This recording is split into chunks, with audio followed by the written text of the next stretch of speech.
I would like to welcome everyone for joining us this morning, and thank you for taking the time, state representatives and senators, for joining us as well to listen to our Kennebec Valley Chamber members.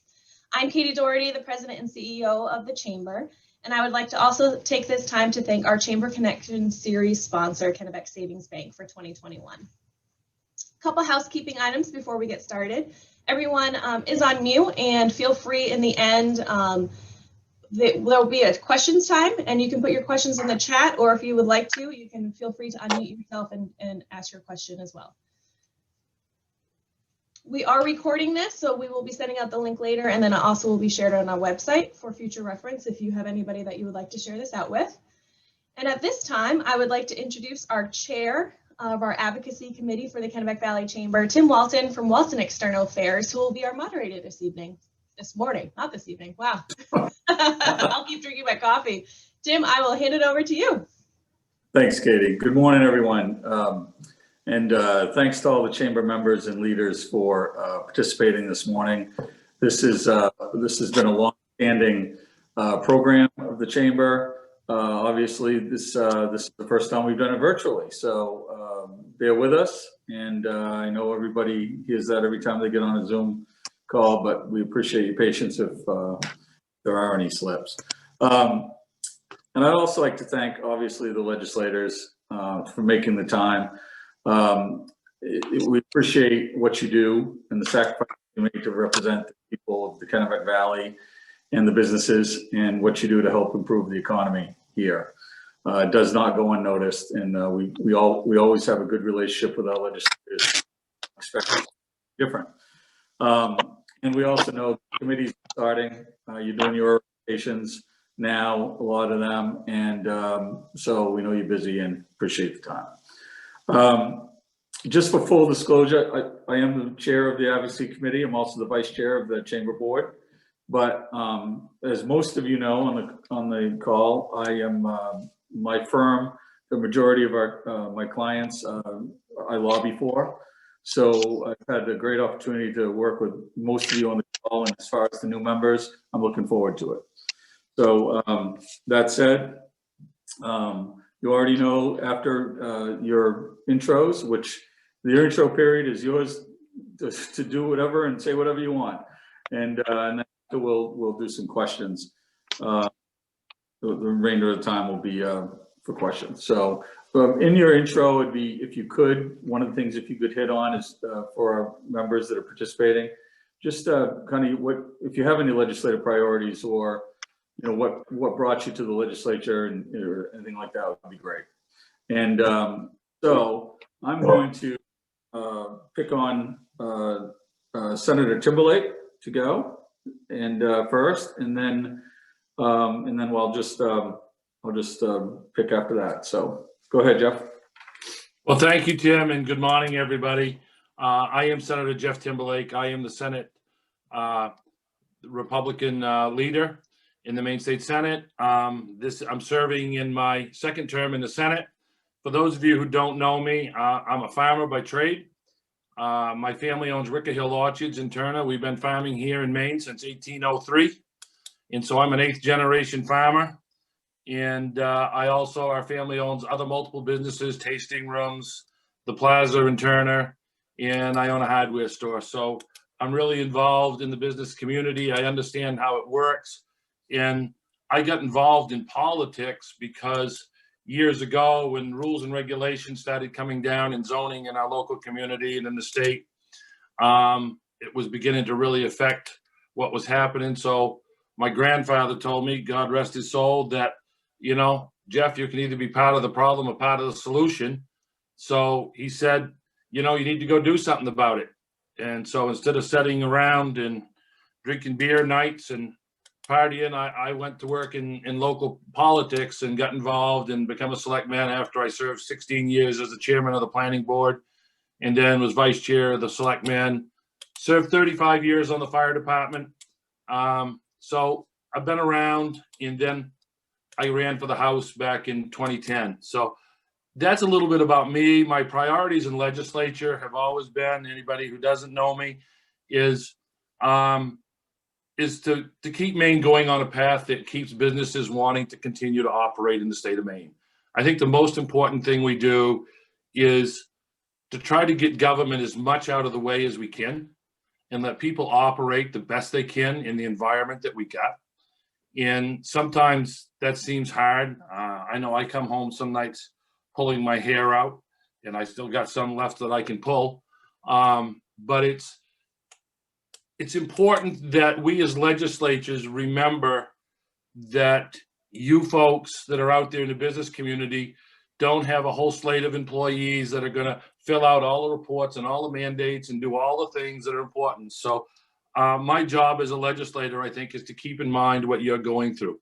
My priorities in this legislature, of course, is to make the us and the government available to you as best we can under these circumstances. I have to go to work every day. You have to go to work every day. So I think that, you know, it's important we as legislators that we're working every day and doing the things that we need to do. And I think we're doing that to some extent. I think the other important thing is at the end of the day, we have to balance the budget in the state of Maine without raising taxes on the citizens of the state of Maine. The businesses can't afford it. The elderly can't afford it. The rural Maine can't afford it. And it's something that we have to pay close attention to. We all know that broadband's an important feature. It's something that I think every caucus in the State House agrees is important. How we get to fixing it becomes the next solution, whether it comes through wire, whether it comes through satellites, whether it comes how it gets there. It's something we need to look at. It's not going to be an overnight fix. And that's what we all want, to wake up tomorrow morning and be able to turn on our computers and everything speeds up and goes quick. So you know, that's kind of where I'm at, you know, to make government as least involved in your business as we can make it and let you do what you guys do best. And that's where I come from. And that's the side of the street I come from. And I don't need no more time than that, Tim. Thank you, Senator. Appreciate that. Going to jump around a little bit. Representative Warren, would you care to go next? Sure. Thank you, Tim, and thank you for the invitation to be here. Good to see all of you. My name is Representative Charlotte Warren, and I represent Hollowell, Manchester, and West Gardner in the House. This is my 4th term, 7th year. I have served in the time I've been in the legislature. I've served all of those years on the Criminal Justice and Public Safety Committee. I'm beginning my 5th year as the House Chair. I've also spent time on the Judiciary Committee, and I've also served as the House Chair of the Maine Mental Health Working Group. And those themes will make sense to you when I tell you some of my priorities in this legislative session. A little about me. I grew up right here in central Maine. I was born and raised on a farm in Pittston, Maine. So I've lived here my whole life. I am by trade a social worker and an educator. And additionally, I own a consulting firm called C. Warren Consulting. So why did I get into politics? My story is kind of similar to some other people's in our communities. I was kind of a bad kid. I didn't like high school. I didn't really go. And so I didn't really get involved in the community. And when I finally went away to college after my father begged me for a few years to go, I participated sort of in the programming at my undergraduate college, which was UMF. And when I got involved in the community of the college, I realized how much more fun it was. And so when I graduated college, I decided that wherever I just, landed and bought property, I would get involved in the community. And so now, 20 years later, here I am. 20 years ago, I was appointed to the planning board in Hollowell. I then served as a city councilor, and then served as mayor. I ended up spending 12 years as a councilor and mayor total.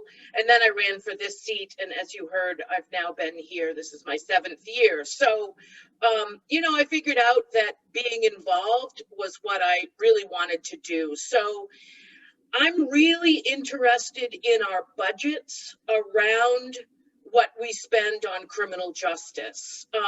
As we all know, if you've been a municipal leader, you get a bill from the county, right? And you are responsible for those county taxes.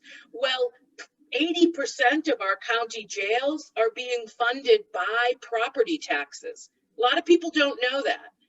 80% of our county jails, which is 100 million a year, is being funded strictly by property tax. So if we want to talk about lowering people's property taxes, which I really do, again, I represent Manchester, very high mill rate. You know, we got to talk about how we reform the vast amount of money that we're spending on our county jails. So I have two bills that are specific that I'm bringing back again this year.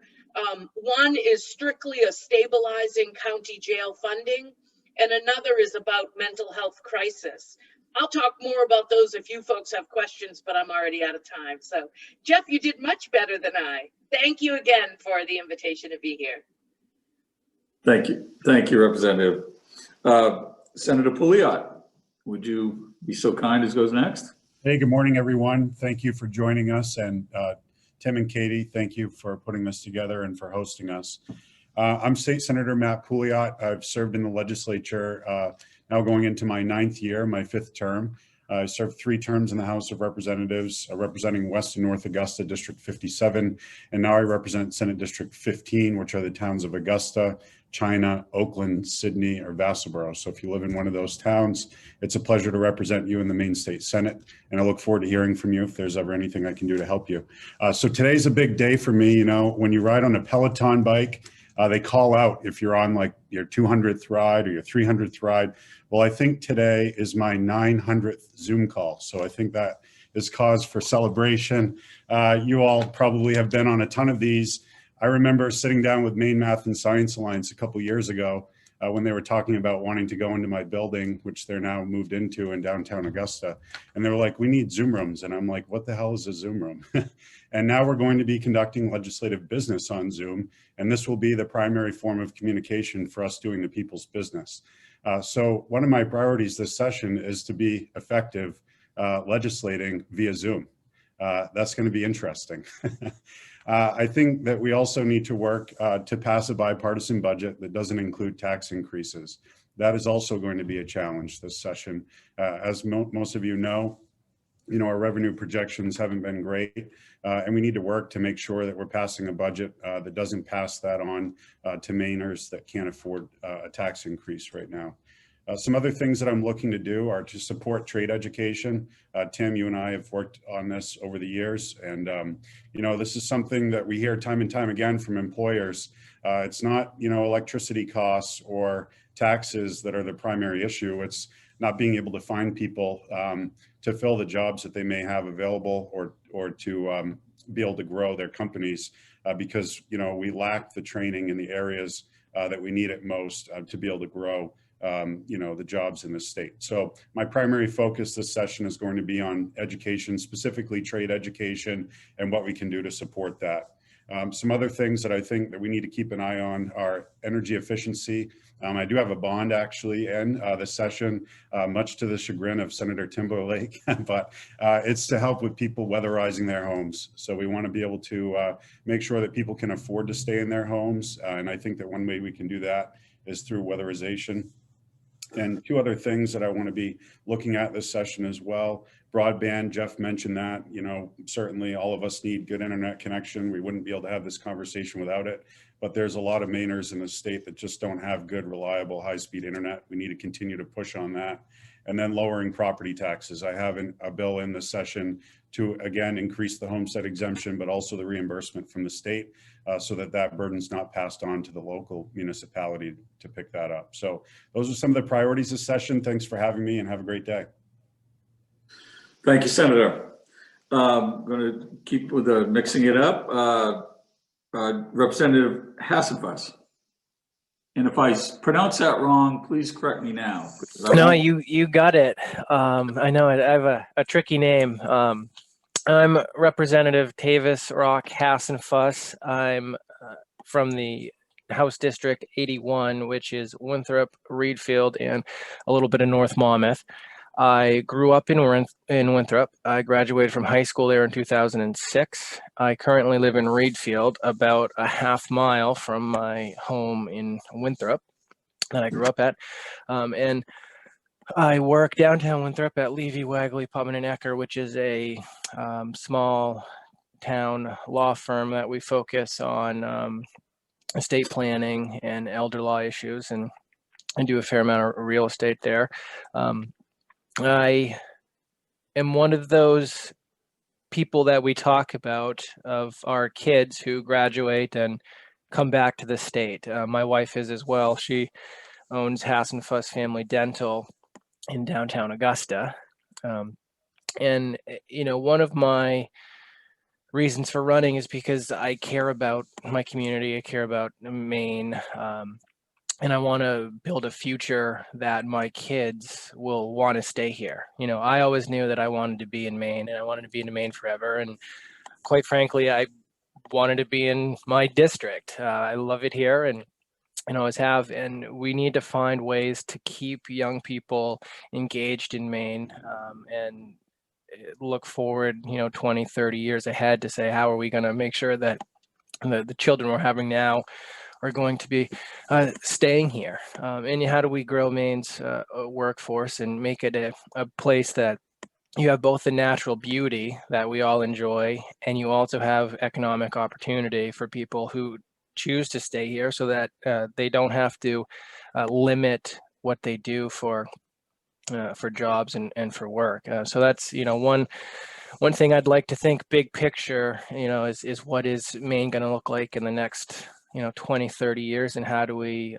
keep it as wonderful as it has been and make it better. And in addition to that, I think there's the acute issues of how do we keep Maine healthy in the months ahead, and how do we get Maine financially healthy again. So I think that's going to take up a significant amount of focus here in the first term. And so I'm looking forward to offering what I can in that aspect, and making Maine what we all know it is. So thank you. Thank you, Representative. Representative Helper. I think she's there. There we go. Hepler. That's okay. It happens all the time. No. That's all right. Passports, bank accounts, I'll do it. So I'm Representative Allison Hepler. Thank you very much for inviting me and considering me part of the Kennebec Valley.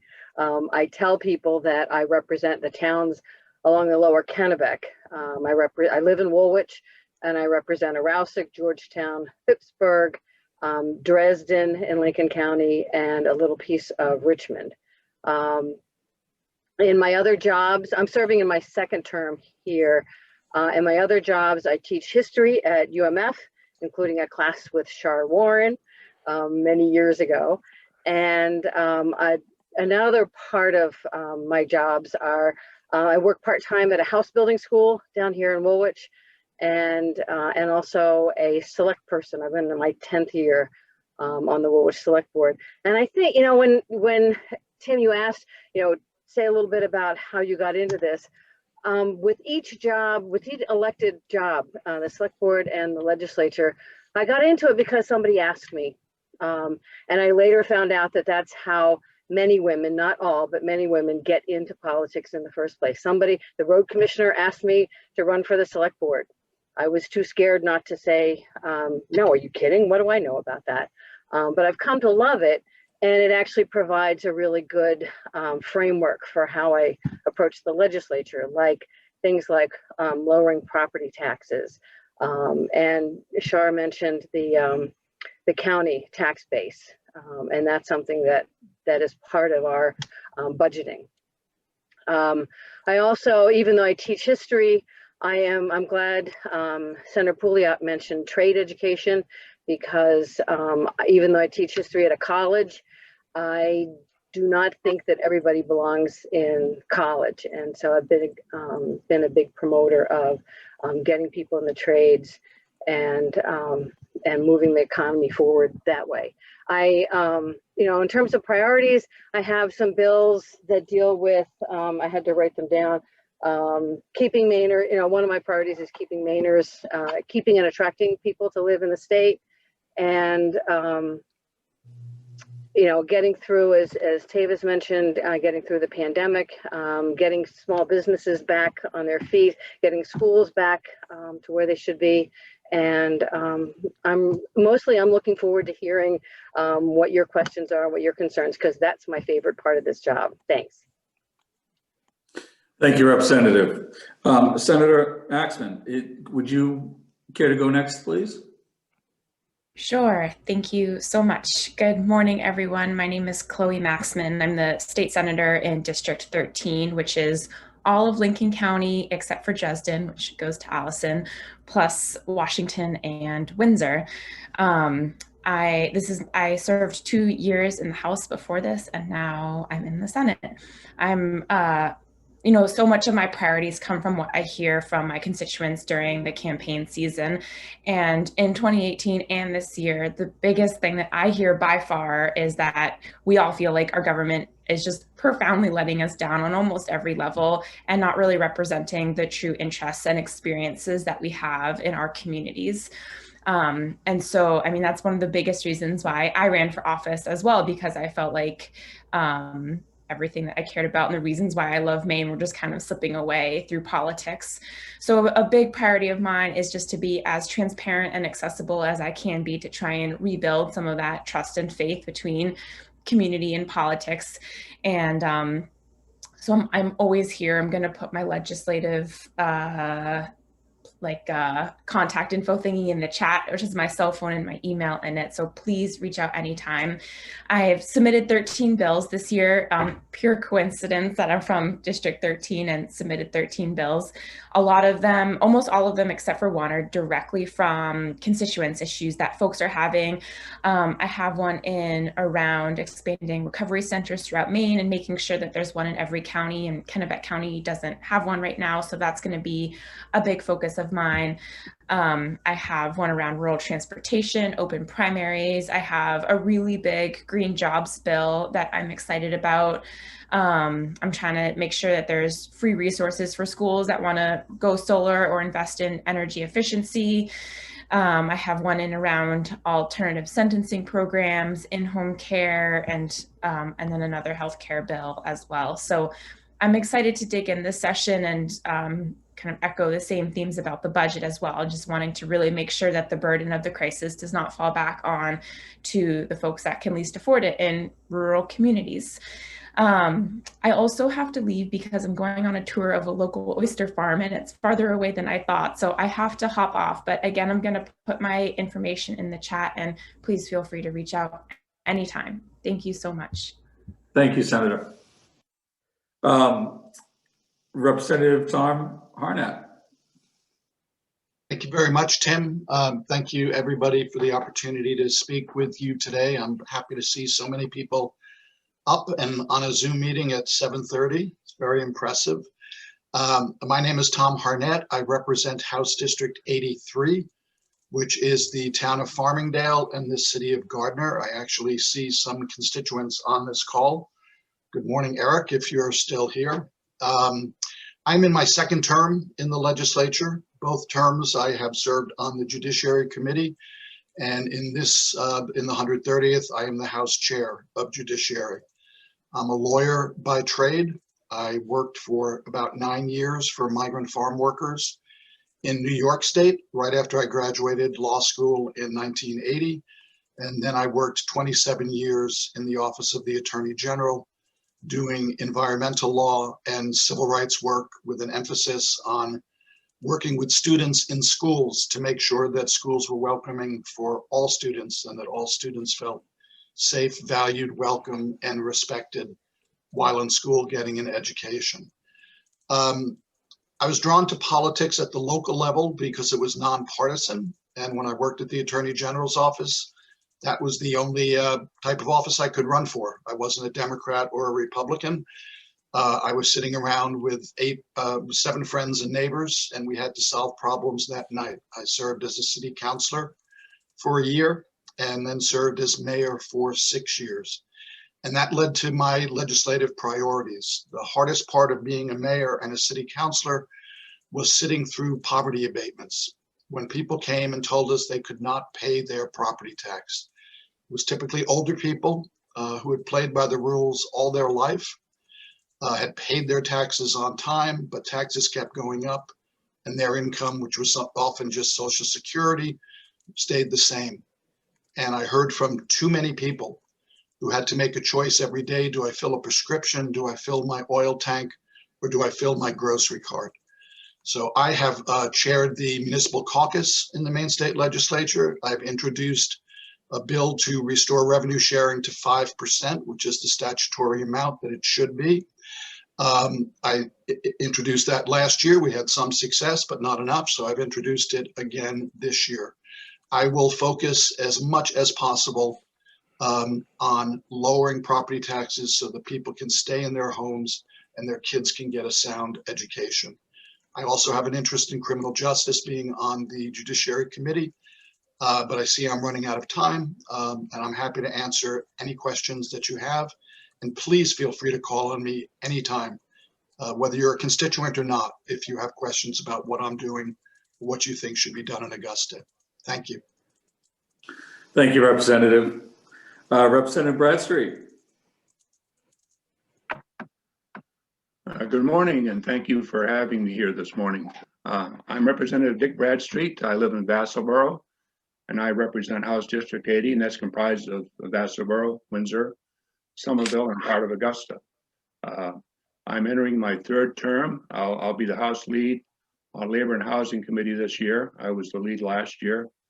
We entertained a lot of bills, primarily the focus, I think, that came out of all of our efforts was the workers' comp. We had 25 bills in workers' comp last year, and we were able to work with the governor's office and the other side of the aisle as well in hammering out a bill that was acceptable to all and that the business community could at least live with, which I think was a big accomplishment given the challenge we had before us.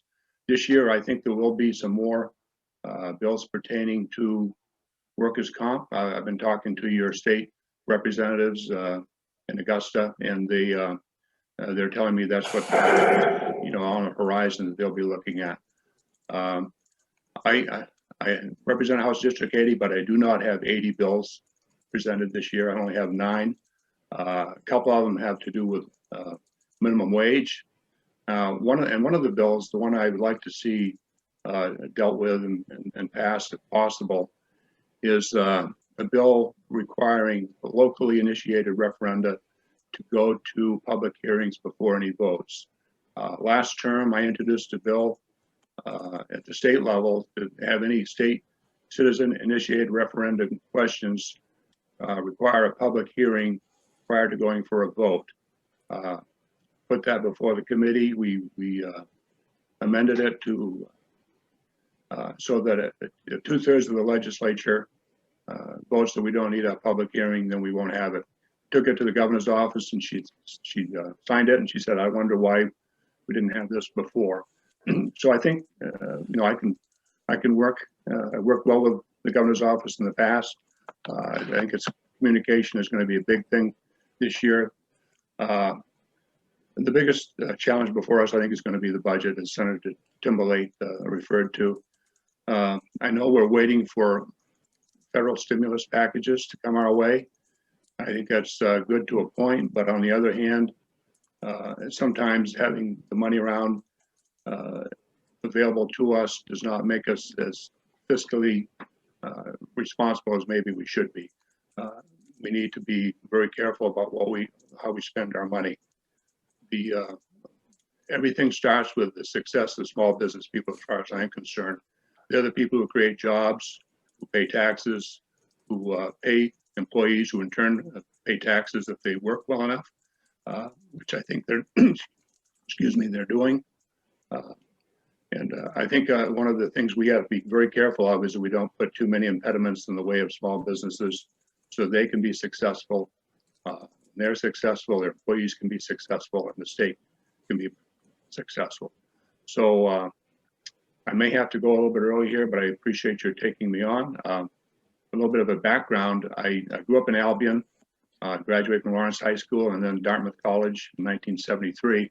It shows how a little bit about my age. I served on the school board both from Albion and from Fairfield at SAD 49 until I moved away from the district and I had to get off that. I just got elected to the Bass Borough Budget Committee and I'll be serving on that this year as well. I had a business in Winslow for 28 years. We sold manufactured and modular homes. My wife and I did, sold that, and now I'm part-time executive director of our trade association. So I've been involved with business issues, small business issues especially, for a long time. I got involved with in the legislature. I used to have coffee with Senator Scott Seaway quite a bit, and he convinced me I should run as we were talking about the issues that are before the legislature. He was the senator at the time, and he got me involved. So I ran, and here I am. Thank you for your time. Thank you, Representative.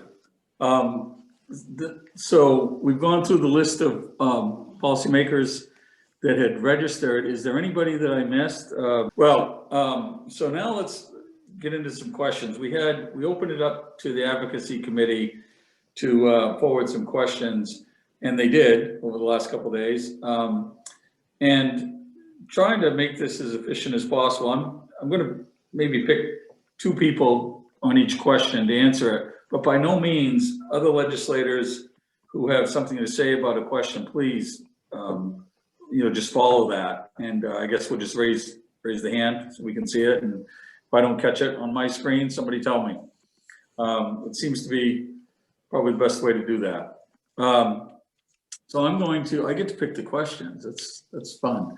I'm going to start off with one from someone who's become one of my favorite chamber members, although I don't know him as well as I hope to, because he owns a golf course.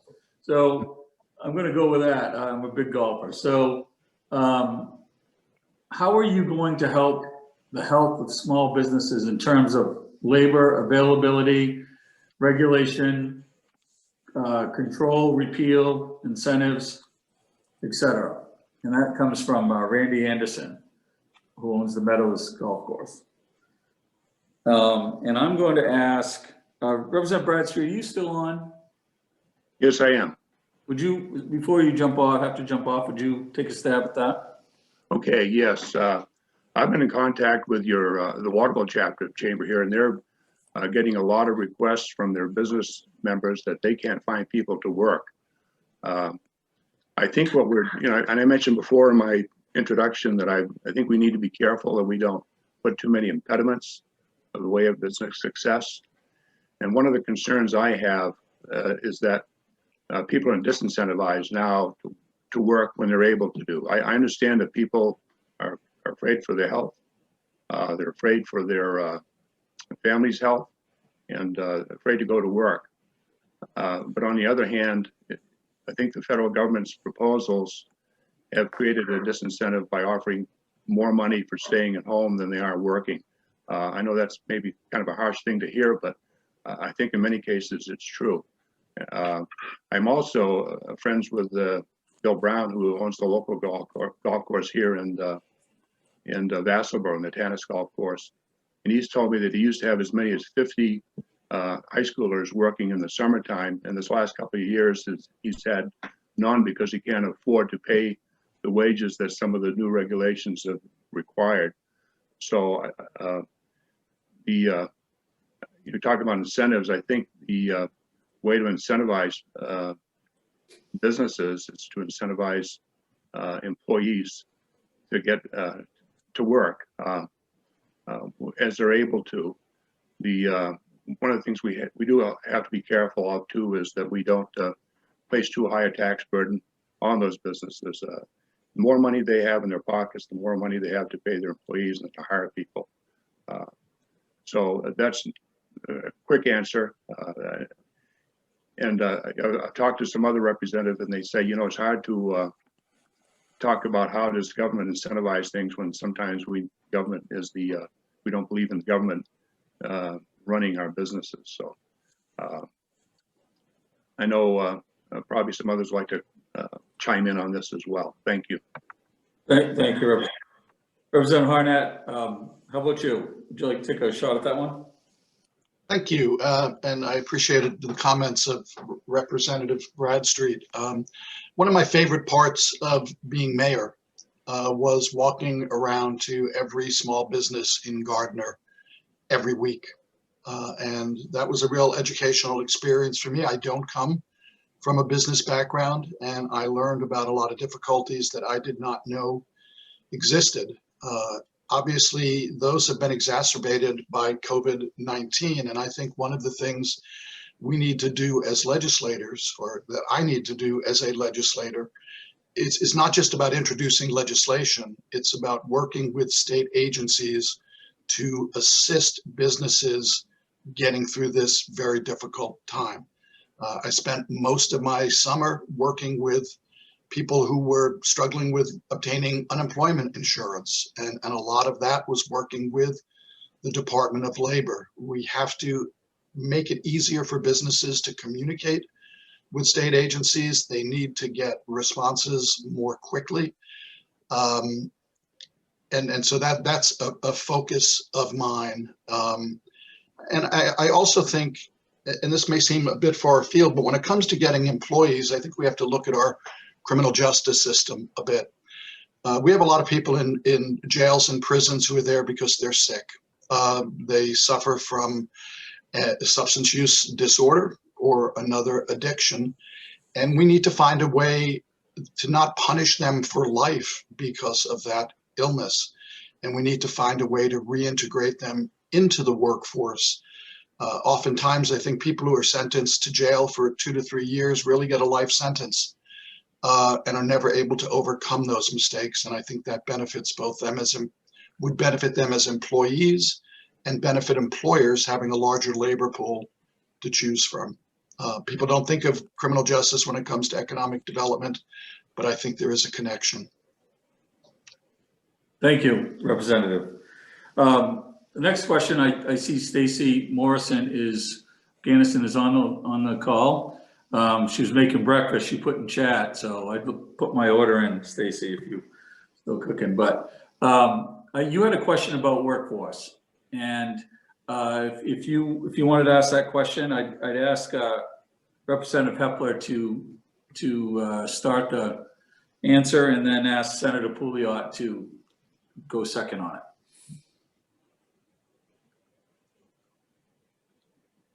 Oh, so you want me to ask the question? I'm trying to remember what I put in. Well, let me ask it for you. Thank you. How do we collectively address the shortage in skilled workers that continues to be an issue for businesses? And Stacy owns and operates a construction firm, commercial construction firm in Augusta, Ganiston Construction. Great. I think that's a really important issue. I think the work that we've done and we need to continue to do with supporting CTEs and other forms of trade education certifications is a really important starting point for that. Also, there's shortages in, and since I work at a small house building school, I continue, we also train, one of the things we do is we train people to work in, house building, residential construction. I think that there's also a lot that we can do, and not just in construction, but also in healthcare field and the expansion of training CNAs and nursing schools. And I think we need to do a lot of investments in that. Excellent. Thank you. Senator Couliat, you're on mute. Some would say it's better I stay that way. Thank you for the question, Stacy. This is right up my alley. As a business owner myself, I constantly looking at ways that we can help, businesses in this community in the state rather to thrive. And one of the ways is to provide skilled and trained workforce. Sometimes that means helping people reevaluate where they're at later on in life and then get new skills to maybe change careers to fill the needs that are out there, but also talks about the K-12 pipeline and making sure that students understand that, you know, the pathway to success isn't always, you know, a 4-year baccalaureate degree, and breaking down the stigmas around that and the barriers to allow for students to have access to the programming. To that end, you know, I have a couple of bills in. One's called an act regarding career and technical education, which would help with reimbursement rates to the CTE schools to make sure that there's parity there so that they can provide, you know, the access to the students. But I also have another bill that's a little bit more in the weeds, but I think just speaks to some of the things that we as a legislature should be looking at doing. This is would allow journeyman electrician to supervise 3 helper electricians. Right now, a journeyman electrician can only supervise 1 helper. This actually came to my attention on a job that I'm doing or just completing here in Water Street in Augusta, about a $2 million redevelopment project. And the electrician, you know, we were talking about the timeline and what they could do to maybe speed things up. And he's like, did you know that, you know, the journeyman can only supervise 1 helper, when realistically, you know, if there were 3 helpers to that journeyman, he could still keep an eye on them and what they were doing, and it would be safe and to code, but the jobs would get done more quickly so they could go on to the next job that's being backlogged because there aren't enough electricians in the state. So little things like that, I think, are where the government can help. Is that going to move the needle monumentously for the state? No, but I think it does help. And I think that that's our role in government, is looking at ways we can make adjustments to, you know, different regulations and codes and so forth to help, you know, improve the business climate here in our state. Thank you, Senator. The next question comes from Cheryl Timberlake. Cheryl owns and operates a consulting firm here in Augusta, Capital Insights, and is also a member of the lobby, is part of her purview representing clients. And I'm going to ask Representative Hassenfuss to open up with this, because I see in the chat room there was a kind of similar question regarding the process, the virtual process. And her question was, how do legislators feel about the limited public involvement in the process? And I'm guessing, Cheryl, that was part of this COVID virtual process that you were asking about. Representative, if you could lead us with that one. Yeah, can you clarify what you mean by limited representation in the process? Cheryl's on the line, I believe. Cheryl, would you elaborate? Well, okay. I don't know. That was the question that came through. I'll have it that maybe if Cheryl will correct me if I'm wrong, but we're as just because we're lobbyists, we're still a member of the public, and a lot of people on the call regularly engage from their business standpoints or their personal lives in Augusta at committees and work sessions, public hearings and work sessions. The process is not going to be any different for you as legislators. You're going to have the same challenges, but from a public standpoint, it's going to be, public access is going to be really constrained and challenging, if you will. And I guess I'll interpret that's what Cheryl was asking about, and if that helps, Travis. No, I think it is unfortunate that, and as a new legislator, I don't really know exactly how it would work with, you know, walking the halls and having a lobbyist or a member of the public come up and have a discussion with you, which it's really unfortunate that we don't have those intimate relationships that we used to have, whether it be with other legislatures or members of the public or lobbying groups or different stakeholders, because a lot can be learned from having that one-on-one informal conversation that we're just not having this year. So I think that is certainly a huge hindrance. In addition, you know, there's no easy way to just walk in and say, I'd like to talk to somebody on this committee or that committee about this issue that I'm having, or would like to grab your ear for a few minutes. So that's very unfortunate. It makes it much more difficult for the public. They would have to look up a specific legislator that they want to talk to, call them, email them, what have you, which we're still available. You can still email us. You can still reach us. It's just, it creates a couple of extra steps there. On the other hand, I think doing things virtually creates an opportunity that was not there before, in that you have people from all over the state that can now participate in, any of the public meetings or the public hearings on whatever bills they choose, even if it's something that they're not, looking to speak on, but they're curious about. They can put it on their Zoom, have it up on their computer as they do other things throughout the day, and generally be aware of what's going on, where that, in past years has not happened. The only people who would show up would be the ones who have a deep, interest or a personal interest in that particular bill. So yes, it's unfortunate that we don't have those in-person communications in the halls, but we also have this great opportunity for people to really participate in government this year if they only have access to the internet and their computer. So I think, we have some drawbacks and some pluses, but anybody who wants to contact their legislature, make sure that you reach out. I mean, we're all there. We all have emails. We all have phone numbers. And so let us know, because, it is certainly a help to me if I can get the understanding of what people are thinking, what works, what doesn't, and bounce ideas off people. So it's definitely a double-edged sword this year. That's for sure. Excellent perspective. Thank you for that, Representative. And so a freshman legislator, I'll ask a veteran legislator, Charlotte, Representative Warren, sorry. Would you care to add to that? Tim, you can call me Charlotte. I know that, but. And yes, I'd love to add to that. One of the things that, I see this as a real issue, that we need to make sure that folks have access to us. The last thing I want is for us to get at the end of this session and feel like we've done some good work, but have the public feel like we did it without them. And you're absolutely right, Tim.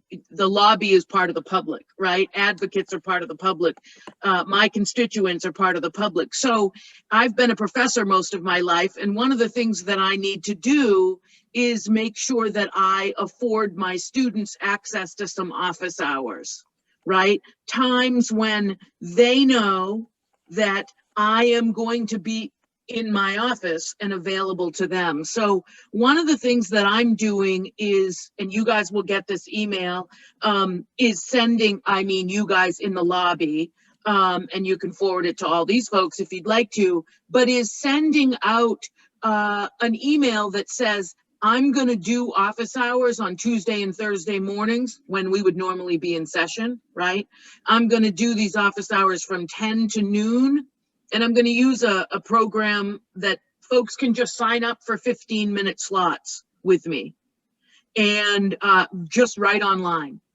And so people can have access if they need to talk to me as a legislator about maybe issues that they're struggling with in their hometown, or their thoughts about a bill I'm sponsoring, or whatever those issues are. So I'm going to do that. I'm going to encourage my colleagues to also do that. I think 15-minute slots are similar to what would happen, Tim and Cheryl and Donna, when you guys ran into me in the hallway, we would only take a few minutes, but you'd have the opportunity to put something on my radar. So I'm going to do that. I'm going to encourage my colleagues to do that. It doesn't solve the whole problem, but again, I really don't want to get to the end of this session and realize that we didn't do everything we could to involve the people that we actually work for. So thank you. But I also have to say, I agree with Tavis. This system is going to afford a lot of people access that haven't had access before. So that's a good thing as well. Excellent. Thank you, Charlotte. And Senator Timberlake, I'm not going to leave you out. We're going to end the questions with with where we began this with Senator Timberlake.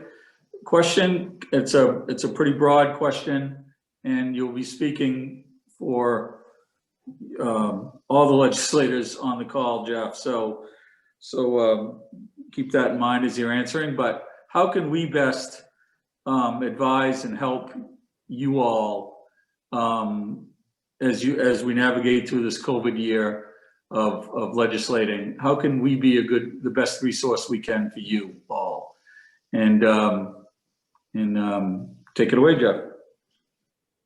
Oh, thank you, Tim, and thank everybody for their responses today. And I look at this as you and I have talked a lot over the last few weeks. And part of this session, it really concerns me. And as one of the leaders who sets in on the Leads meeting, I've been very vocal about that we need to make sure that we don't keep our citizenry out of the legislative process, because we are a citizen legislature.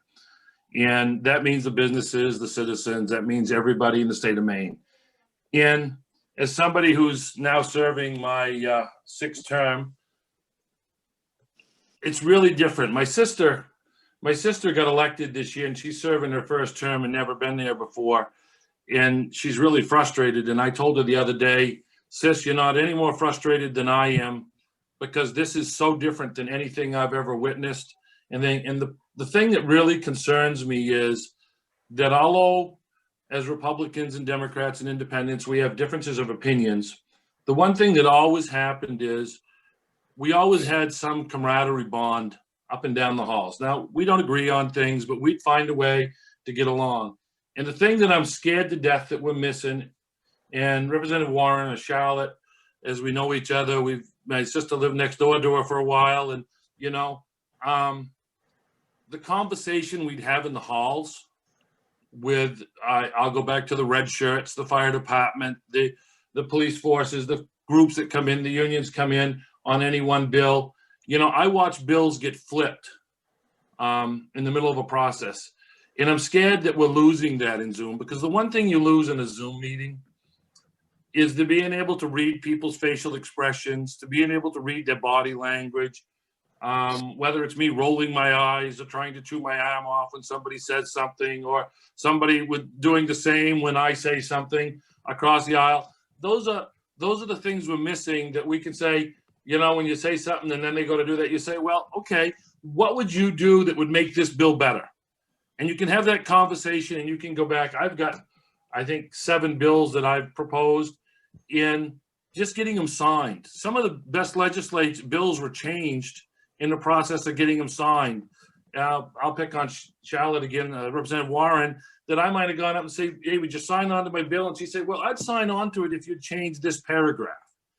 And we could go back down to the revisor's office and we change that. I think those are the things we're missing. Those are the things we have to get back in the legislature in order to make this system work. I think Zoom meetings are fine. It's something I'm learning. I got 4 more of them to do today before the day's over.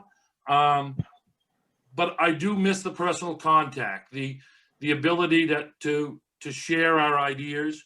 And I think we need to find a way to make it work. I mean, I look at, and I use this example, that 6,000 people are going to work today at BIW. And BIW has found a way to make that work. There's 2,500 people going to work today down at Tam Brands. Tam Brands has found a way to, there's 50 people that went to work in my business today, and we found a way to make that work and keep it safe. We have to keep it safe. I agree with that. But we have to function as a society. And part of our functioning as a society is the legislature needs to communicate with the citizens. And that isn't happening right now. Amongst leaders, we're not communicating as much as we should. Between the executive branch and the legislature, we're not communicating as much. And I'm not pointing fingers at anybody, but we're not communicating as much as we should. And between the judiciary system and the legislature, we're not communicating. There is a real problem of communication. And the one thing we need to do as legislatures, which we need your help, you business folks, is insisting that we communicate and get back to work and talk to each other. Because the only way we create good legislation is when you're talking to us and we're talking to each other.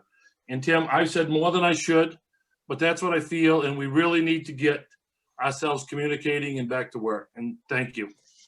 Well, thank you, Senator, and that was a good way to end. As Katie said and others, we really appreciate all of your involvement.